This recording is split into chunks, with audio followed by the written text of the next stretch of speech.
Shalom, shalom, peuple de Dieu, de partout où vous êtes, nous vous saluons dans les noms merveilleux de notre Seigneur Jésus-Christ. C'est votre tranche spéciale intitulée La parole de foi. La parole de foi qui passe sur la RTMG TV. Que le Seigneur vous bénisse, présenté par le révérend pasteur Patrick Kapepola. Que le Seigneur vous bénisse. Aujourd'hui, nous allons partager avec vous sur la pensée que le Seigneur m'a mis à cœur, intitulée Le secret de la prière.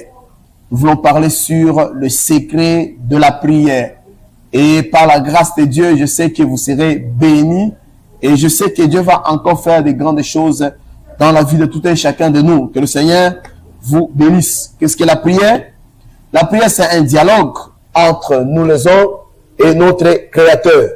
Deuxièmement, la prière, c'est un moyen de communication entre nous et notre Père et notre Dieu. C'est pourquoi chaque fois quand nous prions, nous sommes en train, bien-aimés dans le Seigneur, de chercher la face de Dieu. Et lui qui nous a promis dans sa parole, il a dit à celui qui va me chercher de tout cœur, je ne lui cacherai pas ma face. Je lui montrerai des grandes choses, des choses cachées. C'est-à-dire, Dieu a la volonté de nous révéler les choses cachées au travers de la prière.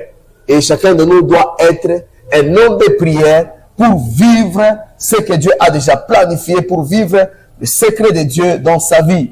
Que le Seigneur vous bénisse. Oui, bien-aimés dans le Seigneur, je sais que par la grâce de Dieu, nous serons encore édifiés. Et la prière que nous devons faire doit être sanctionnée dans le nom de Jésus-Christ. Car c'est le nom qui est au-dessus de tout nom. C'est le nom qui est capable de guérir. C'est le nom que nous appelons le password. Le password, c'est le mot de passe. Voilà. Pour ouvrir le ciel. On ne peut jamais recevoir quelque chose en dehors du nom de Jésus. Toute prière faite en dehors du nom de Jésus ne sera jamais exaucée. La prière doit être faite dans le nom de Jésus-Christ pour avoir la réponse. Maintenant, il y a des questions que nous allons nous poser. Qu'est-ce qui se passe quand nous prions? Je vais révéler la réalité spirituelle lorsque nous sommes en train de prier. Qu'est-ce qui se passe dans le monde spirituel, dans le monde invisible? Et sans plus tarder, nous allons lire la parole de Dieu dans les Actes des Apôtres, chapitre 12. En commençant par le 5e verset. Je lis la parole de Dieu dans les Actes des Apôtres, le chapitre 12. La Bible dit, vers le même temps, le roi Hérode s'est mis à maltraiter quelques membres de l'église. Et il fit mourir par le pays Jacques et frère de Jean. Voyant que cela était agréable aux yeux des Juifs, il fit encore arrêter Pierre. C'était pendant les jours de pain sans levain. Verset 4. Après avoir saisi et jeté en prison, il mit sous la garde de 4 escouades, de 4 soldats, chacun avec l'intention de lui faire comparaître devant le peuple après la Pâque. Verset 5. Ce qui m'intéresse beaucoup plus, la Bible nous dit, Pierre donc était gardé dans la prison et l'église ne cessait d'adresser pour lui des prières à Dieu. Waouh, ça j'aime bien. C'est-à-dire, l'église avait compris une mission, une possibilité de créer le miracle, d'appeler à l'existence des choses qui n'existent pas. Le comportement de l'église, ça m'a toujours donné de l'édification. Ils avaient premièrement la foi et ils comptaient sur Dieu, le Dieu de toutes possibilités. Lorsque l'ange était venu devant Marie, l'ange avait dit à Marie, ce qui est impossible aux hommes n'est pas impossible à Dieu. C'est-à-dire, le Seigneur, lorsque nous prions, nous devons avoir la foi dans la possibilité de Dieu, dans la capacité de Dieu de nous apporter des solutions qui dépasseraient même notre entendement et notre imagination.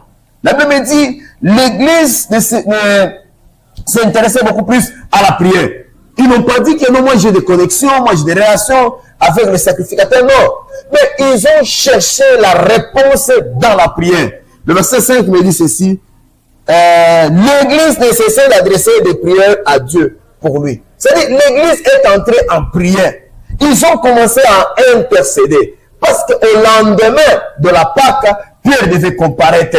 Comme il priait, comme il insistait, comme il cherchait la face de Dieu, oh bien-aimé dans le Seigneur, Dieu avait relâché un ange pour venir libérer Pierre. Là, je parle à quelqu'un qui m'écoute en ce moment. Mais lorsque tu vas engager la vie de la prière, il y a des circonstances, il y a des choses qui vont changer tout autour de toi. Alors, premièrement que nous devons savoir, la prière met les anges en mouvement. La prière libère les anges. Alléluia. Bienvenue dans le Seigneur. La Bible me dit dans Hébreux chapitre 1er, si nous pouvons lire ça, Hébreux chapitre 1, nous allons découvrir quelque chose qui est très important, qui est très capital dans notre vie. Hébreux chapitre 1, verset 14. La Bible me dit, ne sont-ils pas tous des esprits au service de Dieu, envoyés pour exercer un ministère en faveur de ceux qui doivent hériter, en faveur de ceux qui doivent hériter du salut. C'est-à-dire, Dieu a créé les anges pour exercer un ministère envers nous, qui avons reçu le Christ, envers nous, qui avons le salut. Les anges sont à notre disposition. C'est pourquoi j'ai pris, toi qui me suis en ce moment, il faut engager la prière. Il faut s'engager dans la prière. Et Dieu, lui aussi, fera aussi sa part. C'est d'envoyer les anges pour exercer le ministère en notre faveur. Alors, l'église était dans la prière, en train d'intercéder. La Bible dit, la nuit, à minuit, l'ange est descendu dans la prison. Et tous les prisonniers ne pouvaient plus comprendre la visitation de l'ange. Tous ceux qui étaient là-bas en prison ne pouvaient plus saisir cette visitation. Et l'ange est allé toucher Pierre là où il était. Il dit, Pierre, lève-toi, prends tes sandales et suis-moi. Et la Bible dit, Pierre était entouré par 4 soldats. Oh, donc cela n'était pas suffisant. La Bible continue en disant, il était aussi entouré par 4 escouades. C'est-à-dire, il y avait beaucoup de soldats qui étaient tout auprès de lui. Mais ces militaires-là, ils étaient dans un profond sommeil. Ils ne pouvaient plus saisir la visitation de Dieu. Là, je parle à quelqu'un qui m'écoute. Bien, le Seigneur, même si on pouvait dire que non, toi, ta destinée est dans l'eau, mais il y a un Dieu au ciel qui peut ramener ça, alléluia, sur la terre de vivant. Même si on t'a dit que tu ne peux jamais faire quelque chose, tu ne peux jamais prospérer, toi tu es lié, tu es au fond des eaux. Mais une chose que je sais, la prière a la capacité d'amener les choses qui étaient au loin de toi, et la chose là va s'approcher de toi dans le nom de Jésus-Christ. C'est pourquoi, bien, dans le Seigneur, toi qui me suis en ce moment, ne perds jamais l'espoir. Aussi longtemps que tu respires, aussi longtemps que tu vis, même si les choses semblent être difficiles, mais ce n'est pas impossible. Même si les choses semblent être dures, mais ce n'est pas impossible. Nous avons affaire à un Dieu qui sait récompenser ceux qui le cherchent de tout cœur.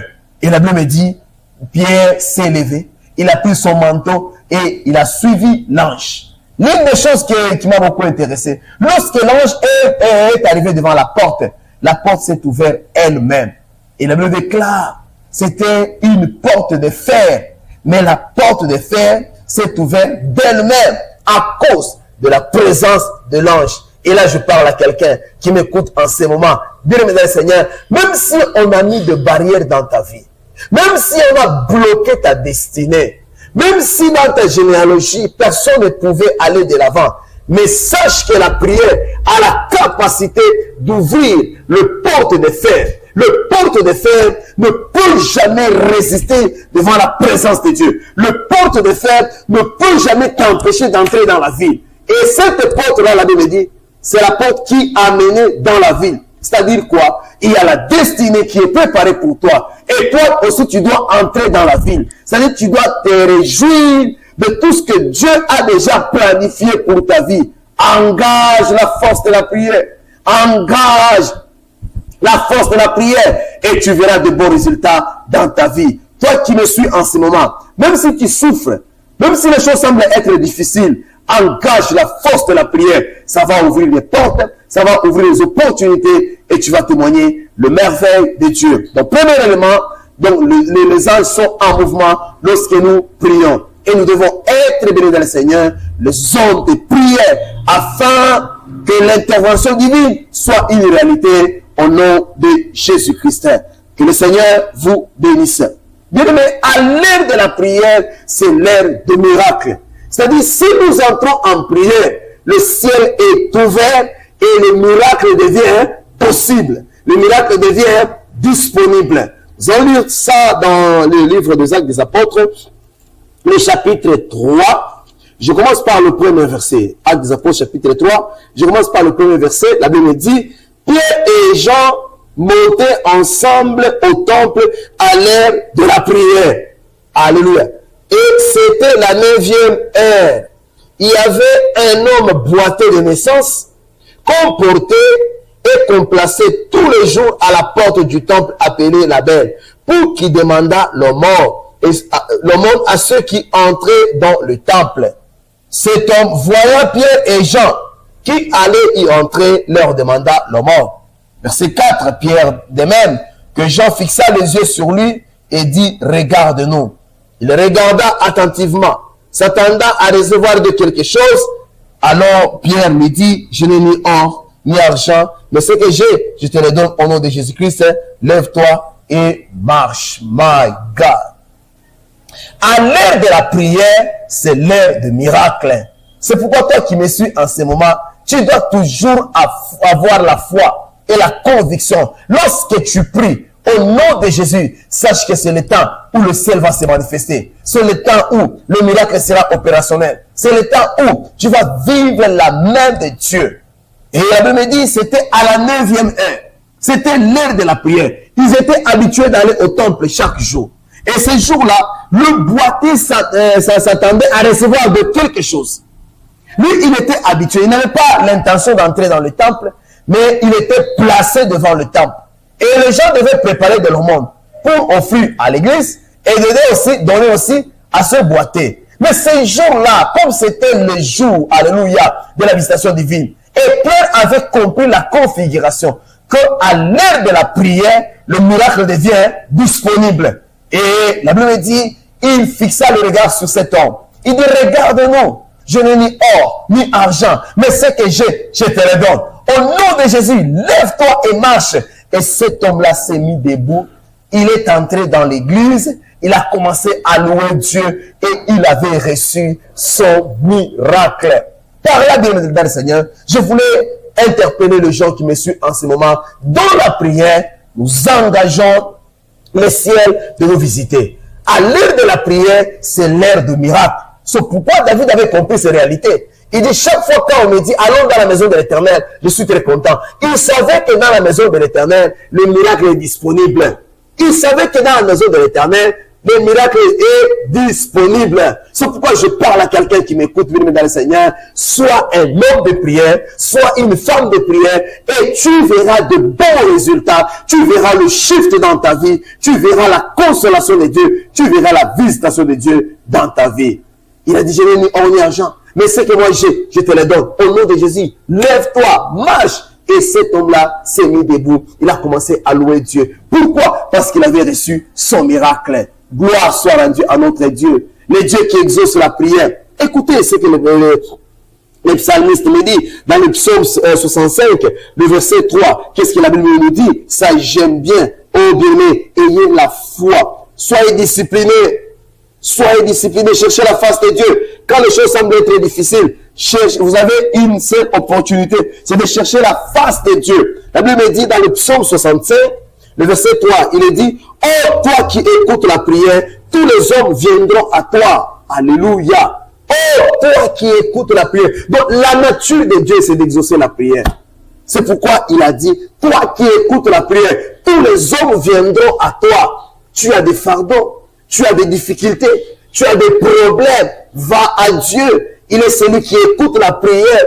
Et sa nature, c'est de verser sa bonté sur la créature. Et toi aussi, bien-aimé, tu as été créé à l'image de Dieu. Confie-toi à l'Éternel, tu ne seras jamais déçu. Confie-toi à l'Éternel, tu vas réussir. Confie-toi à l'Éternel, tu auras la visitation divine. Et le miracle sera ta portion. Que le Seigneur vous bénisse. Nous allons aussi prendre le cas de Anne, la mère de Samuel. La Bible dit, Anne a pris la décision d'aller au temple pour prier. Pourquoi? Parce que ça arriva la mortifier. Elle recevait des insultes. Toi, incapable d'enfanter. Toi, tu es là. Tu ne fais que manger. Tu es incapable de produire. Et Anne avait résolu de ne pas chercher les gris-gris, de ne pas chercher les féticheurs, mais elle a pris la décision d'aller dans la présence de Dieu pour prier. Mais moi, c'est que la chose, j'aime beaucoup, ce qui me concerne beaucoup plus. C'est lorsque l'homme de Dieu avait demandé à Anne, Anne, tu es ivre? Et Anne avait dit, non, je ne suis pas ivre. Mon Seigneur, je ne suis pas ivre. Je réponds l'amertume devant celui qui m'a créé. Anne savait qu'il n'y a qu'un seul Dieu, alléluia, qui a créé le poumon. Il n'y a qu'un seul Dieu qui a créé le matrice. Il n'y a qu'un seul Dieu qui sait placer chaque chose à sa place. Alléluia. Et ce grand Dieu-là, c'est Jésus que nous vous prêchons aujourd'hui. Ce grand Dieu-là, c'est Jésus que je vous prêche aujourd'hui. Il ne change pas, il ne changera jamais. Anne était en train de prier, elle était en train d'intercéder. Oh Dieu, c'est toi qui m'as créé. C'est toi qui m'as donné la forme que j'ai. C'est toi qui connais même le fonctionnement de mon corps. Seigneur, je prie à toi, le Dieu capable de créer, le Dieu capable de faire le chemin, le Dieu capable de restaurer. Et la Bible me dit, après sa prière, Anne avait reçu la visitation divine dans la présence de Dieu. Et lorsqu'elle est entrée dans sa maison, c'était seulement l'accomplissement. Mais l'enfant, Anne avait reçu ça dans le temple. Et elle-même par la foi, parce qu'elle savait que Dieu a déjà exaucé sa prière, elle-même par la foi, elle a dit, Seigneur, si tu me donnes l'enfant, je vais consacrer cet enfant-là à toi, Dieu. Et Dieu avait rapidement exaucé cette prière et Dieu avait béni Anne et Anne avait enfanté Samuel. Et dans le chapitre 2 du 1er Samuel, Anne a commencé maintenant à crier, à exalter le nom de l'Éternel. Elle a commencé à chanter des cantiques merveilleux pour Dieu. Pourquoi? Parce qu'elle a vu la visitation divine. C'est pourquoi aujourd'hui, toi qui me suis en ce moment, tu peux être dans une famille là où les gens ne peuvent jamais se marier. Tu peux être dans une famille là où les gens ne peuvent jamais aller de l'avant, là où les gens ne peuvent jamais réussir, là où les gens ne peuvent jamais travailler. Mais la prière te donnera une capacité, une possibilité de vivre l'exception. La prière va ouvrir une porte que tes parents étaient incapables d'ouvrir, que tes grands-parents étaient incapables d'ouvrir. Mais la prière changera ta situation, changera les circonstances par lesquelles tu traverses. Au nom de Jésus-Christ. Mesdames et messieurs, Seigneur, je vais vous donner les obstacles à la prière. Qu'est-ce qui bloque la prière? La Bible dit, vous priez et vous ne recevez pas. Parce que vous priez mal, dans l'intention de satisfaire vos besoins. Si la prière n'est pas basée sur le nom de Jésus, la prière ne sera jamais exaucée. Nous prions dans le nom de Jésus, avec foi. Deuxièmement, nous devons enlever les obstacles, l'incertitude, je vous le dis. Les incertitudes, c'est-à-dire quand tu pries avec une pensée négative, tu ne recevras rien. Même si tu pleures, il ne faut jamais prier avec des émotions négatives. Il ne faut jamais prier avec une attitude négative. Non, que j'essaie un peu. Si Dieu peut exaucer ou pas, en ce moment-là, tu ne recevras rien. La Bible dit, tout ce que vous demanderez en priant, ça c'est Marc chapitre 11 verset 24. Tout ce que vous demanderez en priant, croyez que vous l'avez reçu et vous le verrez s'accomplir. C'est-à-dire lorsque nous prions, nous devons avoir la foi que Dieu exauce la prière et nous allons vivre le bon résultat et nous allons vivre la main de Dieu. C'est pourquoi toi qui me suis en ce moment, si ta prière n'est pas exaucée, tu dois faire l'examen de conscience. Est-ce que tu pries avec des doutes? Il faut enlever les doutes. Deuxièmement, il faut enlever aussi les émotions négatives. Il faut enlever les émotions négatives. Quand tu pries, aie l'assurance que le Dieu du ciel exauce la prière. Il exaucera aussi ma prière. Et je vais raconter les œuvres de l'Éternel. Car le miracle est possible que par la foi. La manifestation de Dieu est possible que par la foi. Et lorsque nous nous approchons du trône de Dieu, nous devons nous approcher avec assurance, comme la Bible nous dit. Approchez-vous du trône de Dieu avec assurance pour obtenir quoi? Ce que nous lui demandons. C'est-à-dire Dieu, il sonde le cœur, mais il a besoin aussi de notre comportement. C'est le comportement de la foi. Et chez Dieu, le mot impossible n'existe jamais. Chez Dieu, ce vocabulaire-là n'existe jamais. Ce que toi tu vois là difficile, Ce que toi tu vois là, impossible, mais c'est Dieu, c'est possible. Chez Dieu, tout est possible.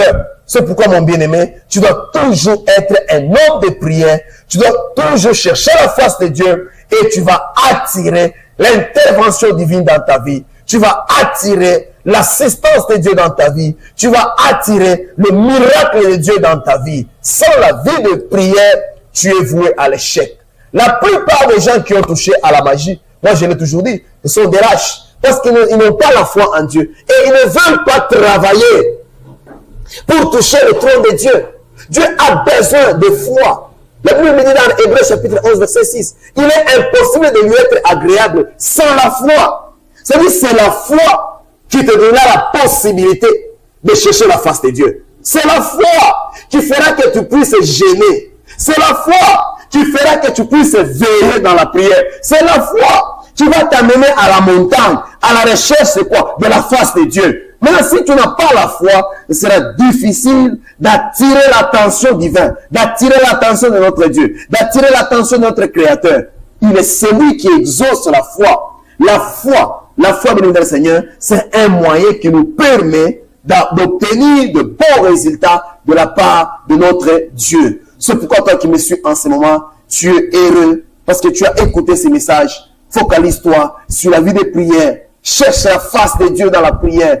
Et Dieu va colorer ta vie. Dieu va changer ta vie. Dieu va te donner ce que nous appelons le shift, le changement de camp. Ce sera possible que par la prière. Ne regarde pas à gauche, ne regarde pas à droite, mais focalise-toi sur notre Dieu qui est fidèle. Lui ne change pas et il ne changera jamais. Il est le maître de temps et de circonstances. Et chez lui, bien-aimé dans le Seigneur, il y a la possibilité d'avoir le miracle, le prodige et le signe. Dans Marc chapitre 16, verset 17, il dit, voici les miracles qui accompagneront ceux qui auront cru à mon nom. C'est-à-dire, tout celui qui croit au nom du Seigneur Jésus, il y a le miracle qui va l'accompagner. Je déclare, ça sera aussi ton cas au nom de Jésus. Crois au Seigneur Jésus, engage la force de la prière, crois et aie confiance dans ta prière. Tu verras la visitation divine. Tu verras la gloire de Dieu et tu verras le miracle se manifester dans ta vie. Nous avons été programmés pour vivre le miracle. Nous avons été sélectionnés pour vivre le miracle. Lui-même il a dit, c'est pas vous qui m'avez choisi, c'est moi qui vous ai choisi. Alléluia. Comme il nous a choisi, il nous a aussi établi, afin que nous portions le fruit.